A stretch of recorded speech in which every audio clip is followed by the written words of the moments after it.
You know, talking about that, one thing that struck me was, I mean, over the last month, as that, if you like, Cosmos Exxon thing has unfolded, there's always also been the STX, if you like, transaction where the Korean government is looking to build housing in Ghana. Is it not rather strange that, I mean, at a certain level, when you listen to it, it sounds like Ghanaians are willing to do their own deep sea drilling, but on the other hand, somebody must build houses for them? I mean, it seems to be a little like there's a contradiction there. You would think that it was with houses that you would certainly do yourself, and then with deep sea drilling, you would bring other expertise because it is a much more complex thing. Does that not strike you as odd? The problem is taking it in terms of raising financing. That is where the money is the issue. It's not the ability to build. Money is the issue. It's not the ability to build. I mean, we have companies here that in the past have built houses. State Housing Corporation, SNIT. We did a successful housing scheme with SNIT, if you remember. During a Champions time, there was a low-cost. So we can build houses, but we don't have the money. We can build houses, but we don't have the money. We have a housing deficit that is anywhere between 500,000 and 800,000 houses. Over the last 8 years, we've not done any mass housing. The last project the previous government tried to do was the affordable housing project. That was supposed to bring about 5,000 houses onto the market, which is absolutely inadequate. Peanuts. Now what is happening is the pinch people are feeling in terms of finding accommodation where landlords say pay 3 years advance or leave it, you know, or every year they ask you to pay more advance or quit because my nephew is coming back from overseas and all that. It's because of the pressure on housing. In 2000, when we did the census, we were 19.4 million people. Today it's estimated that we're anything between 23 and 24 million people. That's an addition of almost 4.5 million people. And we have built nothing throughout the period. Over the last 8 years or so, we have built nothing. Still competing for virtually the same housing stock, you understand? So it was necessary for government to deliver some short-term quantities in respect of housing. And it's open to everybody, foreigners, locals. If you bring financing and you say you do 30,000 houses, we'll accept it. If Greta is able to joint venture or partner with some company, because I know that the state in which their companies are, it'll be difficult for them to go raise, say, $500 million to come and do housing. But their joint venture partnership that they can go into. And I assured them when I met them last year that if they brought proposals to government in respect of raising financing to do housing, government is ready to partner with them to make it happen. We hadn't received any proposal. We got this proposal from the Koreans to build 30,000. If you take 30,000 out of 800,000, we still have, how many? 770,000 units to build. Yeah. And so there's something in there for everybody, foreigner or Ghanaian. So it's not a question of talking about Ghanaian or foreign competing interests. There's no competition in there. The important thing is to provide houses to the people. We shouldn't see it like that. Obviously not. So and I think that it was on the basis of that Greta withdrew their petition because they say they can build the houses. We say fine, so bring a proposal. So you don't think that there is anything to be gained from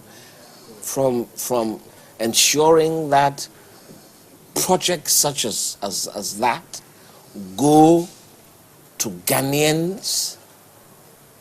You don't, David, you don't see show me where we can raise 1.5 billion to build houses. It's the lack of money is the reason that we have to do That's the this main reason.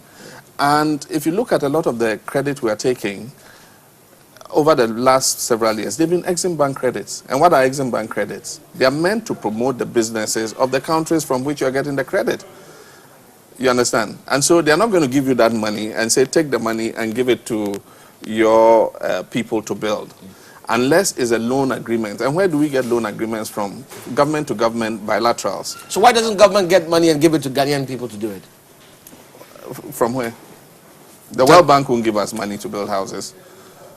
America won't give us money to build houses on a loan agreement. People suggest sometimes that bonds, there are resources in this place, and if it's done properly, we can raise the money. Our last experience with raising bonds, we did the Euro bond. We raised 750 million under the past government. None of it went into housing. even the allocations, the sector allocations, energy, railways, and so on and so forth, the money was not used for those sectors. It was used to pay salaries.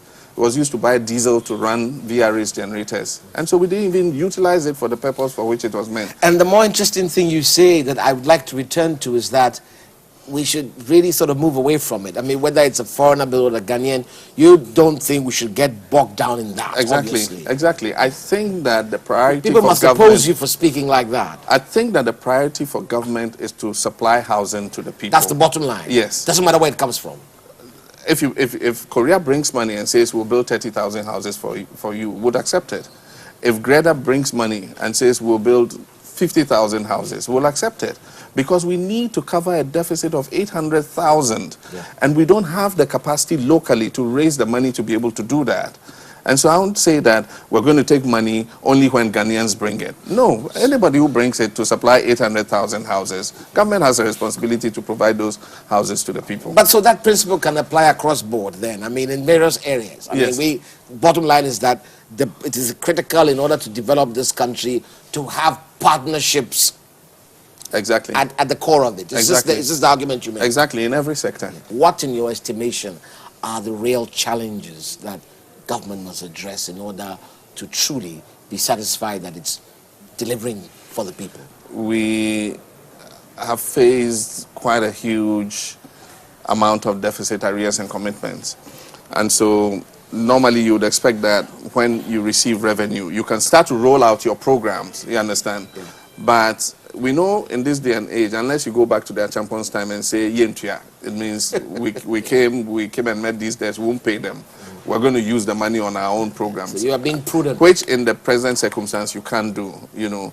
So what you do is you must maintain a fair balance between rolling out your programs based on the manifesto promises you made and at the same time paying the bills you inherited from the previous government. Do you think this is the sort of thing that can be addressed before a full term? Yeah, I can. What happens is it's one Because of the... if you don't address it before a full term, then you can't roll out your... No, we're addressing it. It's going to be one of the major items on the agenda of the economic management team when we meet in the first week of August. You know, how to ease the burden of these deficits on the economy so that the economy can breathe easier. What you can do is, in some cases, you can ring fence them and refinance them over a period if you can get somebody to do that restructuring for you. And then once you do that, you know that every year you have to pay just so 200 million or 300 million of it. Then you can budget for it and it makes things go better. But we will manage this economy well. And I'm sure that by 2012, when the elections are here, Ghanaians would have seen that we have done sufficiently to give Professor Atta Mills a second mandate. John Mahama, thank you. I appreciate you coming. Thanks, David. Thank you very much. Thank you. Thank you. Well, we've had a chance to hear from His Excellency the Vice President, Mr. John Mahama. It is clear that there are a variety of challenges. He describes his government's plans to address them. Oil and gas continues to be at the core of these matters, and we shall track it over the next few months to get a sense of really where we are going. I'd like to hear what you think of this interview. I mean, there are a number of things he said. What do you think of it?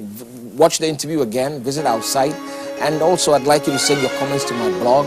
Let's discuss some of these issues, and please, let's hear from you. Thank you.